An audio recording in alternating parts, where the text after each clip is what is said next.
कहते हैं दोस्त सुख दुख के साथी होते हैं, लेकिन गोरखपुर में दोस्ती ही मौत की वजह बन गई। 26 साल के बॉडी बिल्डर विशाल की हत्या किसी दुश्मन ने नहीं बल्कि उन्हीं चारों दोस्तों ने कर दी जिन पर वो सबसे ज्यादा भरोसा करता था। 24 दिसंबर की रात दारू पार्टी के दौरान महज 50 रुपए के झगड़े में दोस्त हैवान बन गए। विशाल का सिर मिट्टी में दबा दिया गया। वो तड़पता रहा, सांस लेने के लिए जूझता रहा, लेकिन कलेजा पत्थर का बन चुका था उन कलयुगी दोस्तों का। 2 मिनट में उसकी सांसें टूट गई और कातिल दोस्त 35 मिनट तक लाश के पास बैठे रहे। नशा उतरने पर 2 दोस्त फरार हो गए, जबकि पुलिस बाकी आरोपियों की तलाश में जुटी है। आइए अब हमको विस्तार से बताते हैं कि दरअसल उस दिन पूरा मामला कैसे क्या हुआ था। गोरखपुर के सहजनवा थाना क्षेत्र में 26 वर्षीय बॉडी बिल्डर विशाल यादव की हत्या के मामले में चौंकाने वाला खुलासा हुआ है।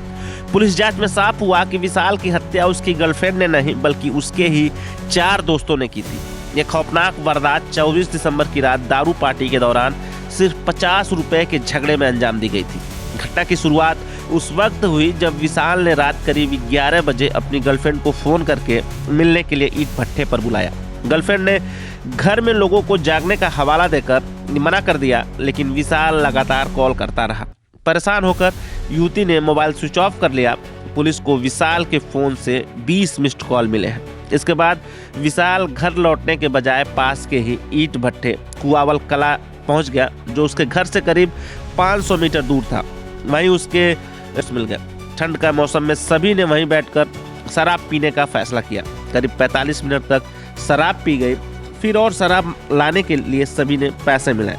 इसी दौरान गांव के एक युवक ने 50 रुपए देने से इनकार कर दिया। इस पर विशाल भड़क गया और ताना मारते हुए थप्पड़ जड़ दिया। इसके बाद मामला इतना बढ़ गया कि चारों दोस्त विशाल के खिलाफ हो गए।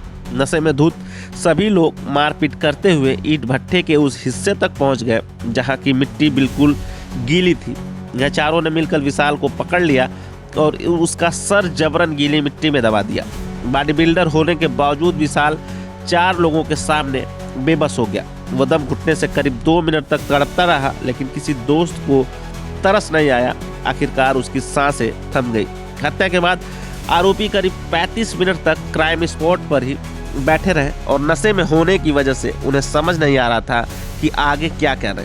होश में आने पर पुलिस का डर सताने लगा और सभी अलग अलग दिशा में भाग निकले। 2 आरोपी सहजनवा रेलवे स्टेशन पहुंचे और ट्रेन पकड़कर गोरखपुर से फरार हो गए। पुलिस को एक सीसीटीवी फुटेज मिली है जिसमें एक बाइक सवार 2 आरोपियों को रेलवे स्टेशन पर छोड़ता दिख रहा है। अब पुलिस यह जांच कर रही है कि बाइक सवार व्यक्ति की हत्या में शामिल था या सिर्फ मदद के लिए आरोपियों को छोड़ने गया था। पहले विशाल की मां शकुंतला देवी ने बेटे को गर्लफ्रेंड और उसके परिवार पर शक जताते हुए एफआईआर दर्ज कराई थी। पुलिस ने उन्हें हिरासत में भी लिया था, लेकिन अब जांच में निर्दोष पाए जाने पर छोड़ने की तैयारी में है। वहीं विशाल मुंबई में कारपेंटिंग का काम करता था। 19 सितंबर को पिता की मौत के बाद वो गोरखपुर आया था और पारिवारिक कारणों से वापस नहीं जा सका। बुधवार सुबह उसका शव घर से करीब 500 मीटर दूर जोगियाखोर सिवान के गेहूं के खेत में कीचड़ में सना मिला। शव के पास संघर्ष के निशान, मिट्टी में धंसे कपड़े, लाल गमछा और एक हवाई चप्पल मिले। कपड़ों की जेब से मोबाइल और बाइक की चाबी मिलने से साफ हो गया कि हत्या लूट के इरादे से नहीं की गई। वहीं लास्ट में जिस दोस्ती पर भरोसा था वही मौत की वजह बन गई। शराब, गुस्सा और 50 रुपए ने एक जिंदगी छीन ली। सवाल यही है कि अगर यही दोस्त है तो दुश्मनों की जरूरत ही क्या है।